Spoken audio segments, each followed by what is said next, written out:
പ്രവാസ ജീവിതം വളരെ ത്യാഗപൂർണമാണ്. കുടുംബവും മക്കളും വീടും നാടുമൊക്കെ ഒഴിവാക്കിക്കൊണ്ട്, അവരുടെ സുരക്ഷയ്ക്ക് വേണ്ടി തന്നെ എല്ലാം ഒഴിവാക്കിക്കൊണ്ട്, വിയർപ്പ് ഒഴുക്കിക്കൊണ്ട് അവർക്ക് വേണ്ടി ജീവിക്കുന്ന കുറച്ച് മനുഷ്യ ജീവിതങ്ങളാണ് പ്രവാസികളെന്ന് പറയുന്നത്. ഞാനൊരു വീഡിയോ കാണാനിടയായി, ഒരു പ്രവാസിയായ ഒരു വൃദ്ധനായൊരു മനുഷ്യൻ്റെ ഒരു വീഡിയോ. അത് നിങ്ങളൊന്ന് കേട്ടു നോക്കൂ. ഞാൻ 11 കൊല്ലം ദുബൈയിൽ നിന്ന് 8 കൊല്ലം മക്കയ്ക്ക് നിന്ന് അവിടെ നിന്നുകൊണ്ട് ഞാൻ മേടിച്ചതല്ല എന്റെ ഭാര്യയുടെ വില. മക്കളെയൊക്കെ പഠിപ്പിച്ച് അവരൊക്കെ ഇപ്പൊ ചോവില്ലാത്ത രീതിയായി. വീടൊക്കെ വെച്ച് ഞാൻ നാട്ടിൽ വന്നപ്പോ എന്റെ ബാലൻസ് ഇല്ലാന്നും ചൊല്ലി എന്നും ചെറിയ ചെറിയ വിഷയങ്ങളുണ്ട്. വിഷയങ്ങൾ മൂത്ത് വന്നപ്പോ ഞാനൊരു മനുഷ്യനല്ലേ, ഞാൻ പ്രതികരിച്ചു. അന്നേരം ഇറങ്ങിപ്പോടാന്ന് പറഞ്ഞു. ഞാൻ ഇറങ്ങിപ്പോന്നു. നമ്മൾ ഈ കണ്ടതും കേട്ടതുമെല്ലാം ശരിയാണെങ്കിൽ, ഇയാൾ പറയുന്ന സംസാരം ശരിയുള്ളതാണെങ്കിൽ, ഹക്കുള്ളതാണെങ്കിൽ, അവർ ചെയ്ത ആ ഒരു നന്ദികേടിനെ സംബന്ധിച്ച് ഒന്ന് ആലോചിക്കുമ്പോൾ വളരെ സങ്കടം തോന്നിപ്പോവുകയാണ്. ഇവർക്ക് വേണ്ടിയിട്ട് എല്ലാ സുഖങ്ങളും ഒഴിവാക്കിക്കൊണ്ട് പ്രവാസ ലോകത്ത്, നമുക്കറിയാം നമ്മളൊക്കെ ജീവിക്കാൻ താല്പര്യപ്പെടുന്ന സ്വതന്ത്രമായ ജീവിതമാണ്. നമുക്ക് എല്ലാം വേണം, മക്കൾ വേണം, കുടുംബം വേണം, എല്ലാം വേണം. അവർക്കവിടെ ജോലി, അവരുടെ ഉറക്കം, അവർക്ക് കിട്ടുന്ന സാലറി കൊണ്ട് സുഖിക്കാൻ പോലും പറ്റുന്നില്ല. അത് അവരുടെ ആവശ്യങ്ങൾക്ക് കുറച്ച് ബാക്കി വെച്ചുകൊണ്ട് ബാക്കി മുഴുവനും നാട്ടിലേക്ക് അയക്കുകയാണ്. എന്നാൽ നാട്ടിലെ ഭാര്യ ആകട്ടെ, കുടുംബക്കാരാകട്ടെ, മക്കളാകട്ടെ, ഉമ്മയാകട്ടെ, ഉപ്പയാകട്ടെ, ഇവർ അയച്ചു കൊടുക്കുന്ന പണത്തിൻ്റെ മൂല്യം മനസ്സിലാക്കാതെ ദൂർത്തടിച്ച് ചെലവഴിച്ചുകൊണ്ട് അതിൻ്റെ കണക്ക് കാര്യങ്ങൾ ഈ അധ്വാനിച്ചുകൊണ്ട് വിയർപ്പൊഴുക്കുന്ന ഈ പ്രവാസിയോട് തന്നെ ചോദിച്ചുകൊണ്ട് അവരെ മാനസികമായി ബുദ്ധിമുട്ടാക്കുന്നത് എത്ര വലിയ നന്ദികേടാണ്. വിശുദ്ധമായ ഖുർആനടക്കം ഇത്തരത്തിലുള്ള നെറികേടിനെതിരെ വളരെ ശക്തമായ രൂപത്തിൽ സംസാരിക്കുന്നുണ്ട്. അതുകൊണ്ട് ഓരോ ഭാര്യയും മക്കളുമെല്ലാം നിർബന്ധമായും ചെയ്യേണ്ട കുറച്ച് കടമകൾ വിശുദ്ധമായ ഖുർആനിലും ഹദീസിലുമൊക്കെ പറഞ്ഞിട്ടുണ്ട്. കൃത്യമായിട്ട് ഈ പറയപ്പെടുന്ന പ്രവാസി ആരാണോ, നമ്മുടെ ഉപ്പയാകട്ടെ, മക്കളാകട്ടെ, അവരോട് നന്ദി കാണിക്കണം.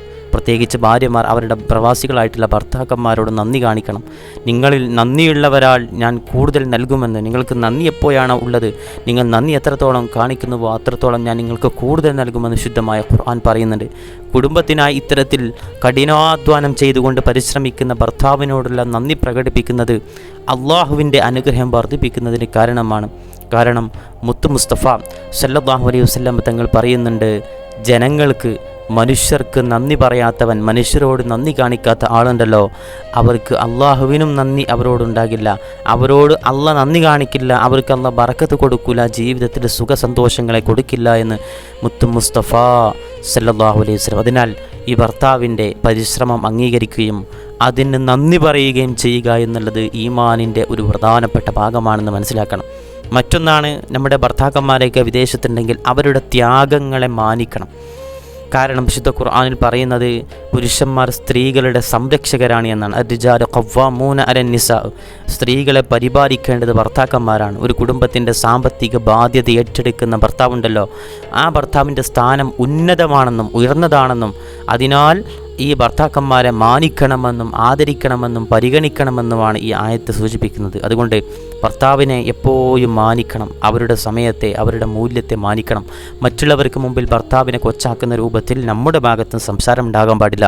അതുപോലെ തന്നെ പ്രവാസികളായിട്ടുള്ള ഉപ്പമാരുണ്ടെങ്കിൽ ആ മക്കൾ ശ്രദ്ധിക്കേണ്ടത്, ഉപ്പമാർ നമുക്ക് വേണ്ടിയിട്ടാണ് കഠിനാധ്വാനം ചെയ്യുന്നത്. അതുകൊണ്ട് അവരെ കൊച്ചാക്കിക്കൊണ്ടോ അവരെ നിസ്സാരമാക്കിക്കൊണ്ടോ നമ്മുടെ ഭാഗത്തു നിന്ന് ഒരിക്കലും സംസാരങ്ങൾ ഉണ്ടാകാൻ പാടില്ല.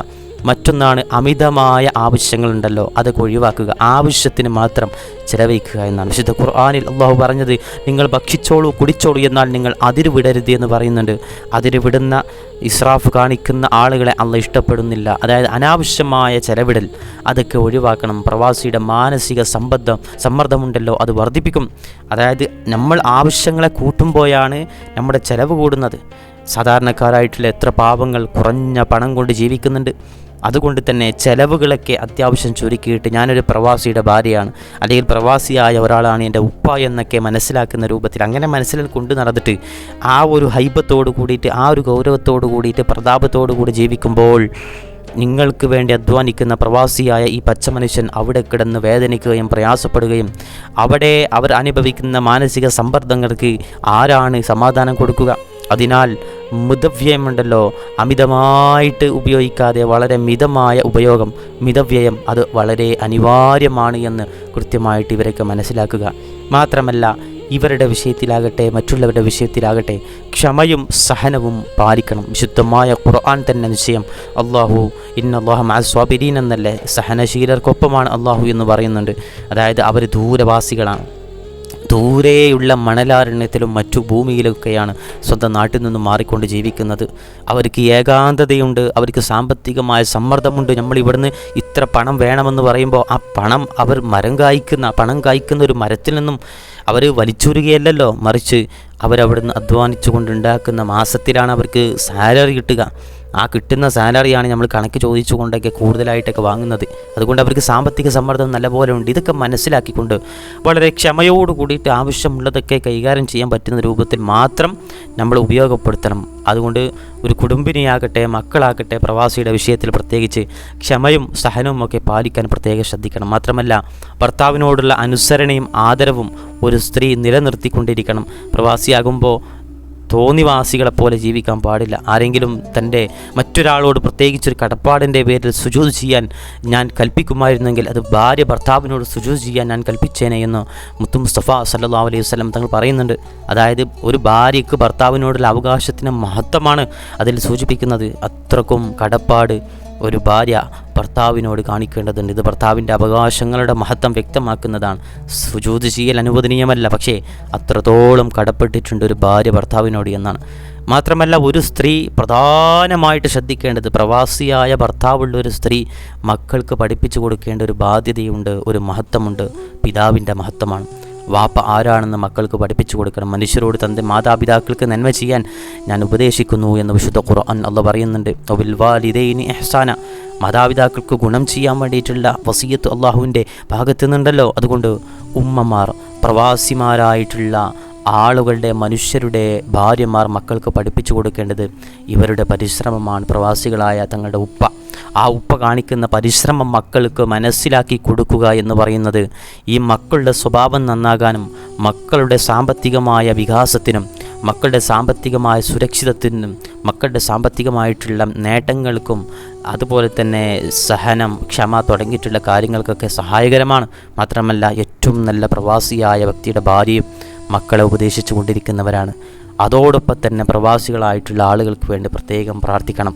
ഞങ്ങളുടെ മാതാപിതാക്കൾക്ക് അതുപോലെ തന്നെ ഞങ്ങളുടെ വിശ്വാസികൾക്കെല്ലാം ക്ഷമ നൽകണേ തുടങ്ങിയിട്ടുള്ള നല്ല നല്ല പ്രാർത്ഥന, അവരെ സഹായിക്കണേ, അവരെ നീ സുരക്ഷിതത്തിലാക്കണേ എന്നൊക്കെ പറഞ്ഞുകൊണ്ട് പ്രവാസികൾക്ക് വേണ്ടിയിട്ട് പ്രത്യേകം പ്രാർത്ഥിക്കണം. ഭർത്താവിനും പിതാവിനൊക്കെ വേണ്ടിയിട്ട് ഒരു കുടുംബം കൂടിച്ചേർന്നുകൊണ്ട് പ്രാർത്ഥിക്കുകയും അതിലൂടെ ഒരു നല്ലൊരു ആത്മബന്ധം അവരുമായിട്ടുണ്ടാകുകയും ഒക്കെ ചെയ്യുന്നു. അല്ലാഹുവിൻ്റെ അനുഗ്രഹം അതിലൂടെ കടന്നു വരികയും ചെയ്യും. അതുകൊണ്ട് പ്രവാസികളായിട്ടുള്ള നമ്മുടെ ഭർത്താക്കന്മാരാകട്ടെ, ഉപ്പമാരാകട്ടെ, സഹോദരന്മാരാകട്ടെ, അവരെ പരിഗണിക്കണം. അവർക്ക് നമ്മൾ വേണ്ടതായ പ്രാർത്ഥന കൊടുത്തുകൊണ്ട് അവരെ മനസ്സിലാക്കിക്കൊണ്ട് ജീവിക്കണം.